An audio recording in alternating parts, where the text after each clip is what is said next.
বিশাল এক পাহাড়ের চূড়ায় একটি ঈগল 4টি ডিম রেখে প্রতিদিন খাবারের সন্ধানে বের হয়ে যেত।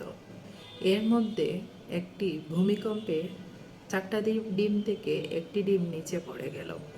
সেই ডিমটি মুরগি পেয়ে গেল। মুরগি পেয়ে সেই ডিমটি তার খাঁচায় নিয়ে অন্যান্য ডিমের সাথে রেখে তা দিতে লাগলো এবং তা দিয়ে এই ডিম থেকে বাচ্চা ফুটে উঠল। এই বাচ্চাটি বড় হতে লাগলো মুরগির অন্যান্য বাচ্চাদের সাথে। ঈগলের বাচ্চাটি প্রতিদিন সে স্বপ্ন দেখত আকাশে ওড়ার, কারণ তার জন্মগত স্বভাব তো সে আকাশে উড়বে। তাই সে স্বপ্ন দেখত এবং মুরগিকে বলতো যে আমি আকাশে উড়ব।